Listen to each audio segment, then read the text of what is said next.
What's up? So, One Piece Chapter 1027 is officially out, and today in this video I wanted to go over all of the interesting things that happened in this chapter because there was quite a bit to go over. Touch on a few things that I thought were the most important and that made this chapter as good as it was, and then kind of think ahead and kind of guesstimate, use our big brains to figure out what's about to happen, because I got a strange feeling that something extremely epic is on the horizon for the next few One Piece chapters. So if you like all that, make sure and leave a like. It really does help out. Also subscribe if you're not yet. I would really appreciate it.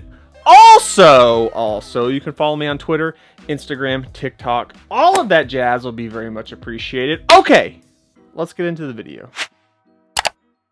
So basically I just wanted to start at the beginning. We're getting the aftermath of that unbelievably epic clash of Conqueror's Haki between Luffy and Kaido. And the effects of that are the moon is out, so all of the minks are covering their eyes as to not accidentally turn into Sulong form, because I guess not all of them have the easiest time controlling it. I've always thought they were in control, but just the way he said it made me think that maybe they lose a little bit of control when they're in that form. So I thought that was kind of interesting that Cat Viper is literally telling them to cover their eyes, and he was covering his eyes, so I didn't realize, like I said, that they just couldn't control it. Maybe I just missed that and I wasn't paying attention, but it was just an interesting tidbit I noticed. I also like the Yamato and Mononosuke bond, sort of like she's protecting Mononosuke from everything happening, because Mononosuke, yes, he's powerful now because Shinobu transformed him into an adult and he's a giant dragon, but he's still a child at heart, and he even says you can't just change your behaviors, your mindset, just because this happened to you. And I thought it was funny that Luffy's still egging him on, you know, calling him a coward, telling Yamato to get him off the battlefield because he is not ready for this clearly yet. And then we get Kaido trying to chase down Yamato and Mononosuke, and Luffy just entangles Kaido with his legs and is pulling him back. So right now it really does seem like Luffy has the upper hand almost in this battle, because as we saw in the chapter, Onigashima's falling to the ground. Kaido doesn't have his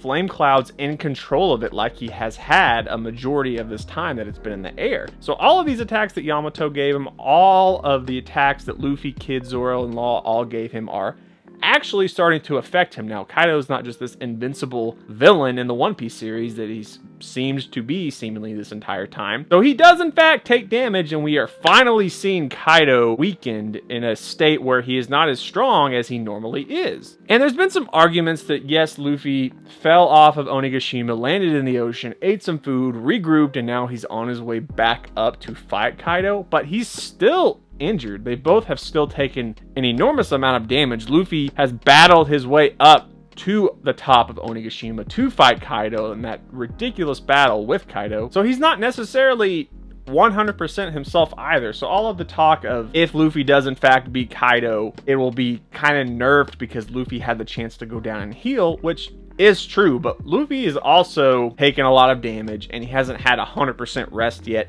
to go and face Kaido. So I think this battle is still pretty even.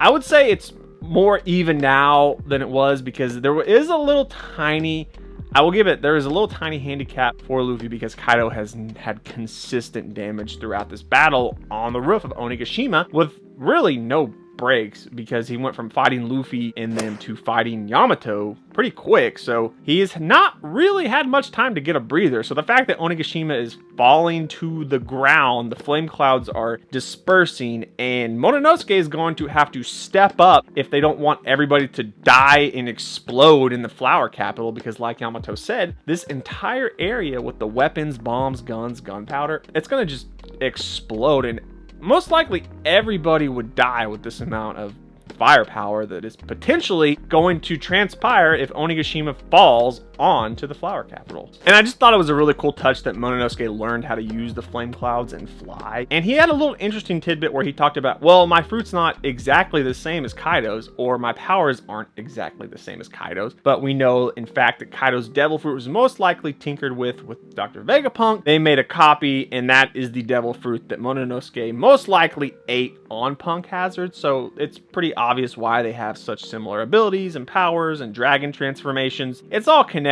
and Mononosuke just doesn't quite understand yet, but I'm sure as the story goes on, we will learn more and realize that fruit is itself just a copy of Kaido's devil fruit, which we don't even fully know yet. So we'll see what happens with that. I'm pretty interested to see. And then the majority of the end of this chapter is just King versus Zoro, which it's probably going to make a lot of Zoro fans very unhappy. But at the same time, you have to realize King is a second in command to the strongest pirate group in the world. King is nothing to be taken lightly. He is extremely powerful. Even Luffy or any of the other main strong characters in this series would have a very hard time with King. He is that strong and that powerful. You don't just become Kaido's right-hand man in the One Piece universe just because you look cool and you have a weird leather suit on. King is unbelievably powerful, and I'm sure we'll learn more about his race, seemingly understand more about King, because it's interesting in this battle, Zoro knocks his mask off, or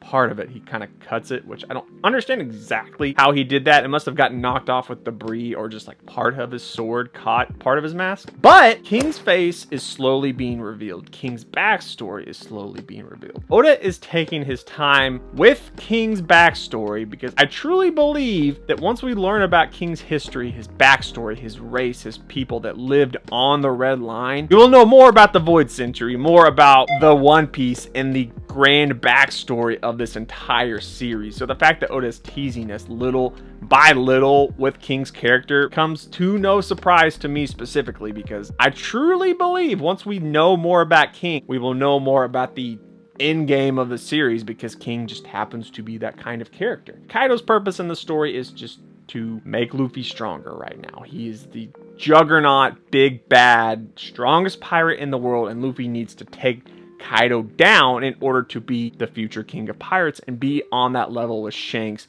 Blackbeard, and all of the other strong marines and admirals on the world, because that's what Luffy needs. That is what Kaido's purpose is. His purpose is to get beaten by Luffy, so Luffy has credibility to take on Emu and get to the end of the story. And speaking of the end, we'll talk a little bit about the end of Onigashima right now, because I think right now where we are, I had a pretty cool theory. So Oda likes to do two sides of the same coin. So if we say that Marineford and Onigashima are two sides of the same coin, where Marineford was this massive battle with the Whitebeard pirates versus the Marines that was televised all over the world, whereas Onigashima is the Beast pirates and the Big Mom pirates versus Luffy and the samurai that is very enclosed and nobody has any clue at all that it's happening. So there's a lot of similarities to those two major, unbelievably epic battles in the series. So at the end of Marineford, Shanks comes in to stop the war. So what would be the flip side to that happening? What's going to happen at the end of the battle that sort of puts like a definite stamp end on it after a big climactic moment in the battle? Well, if you remember when Shanks was walking up, who was the pirate that was screaming and begging everybody to stop? Kobe. Who was Kobe communicating with that happens to be part of the Toby Roppo and is in the Battle of Onigashima?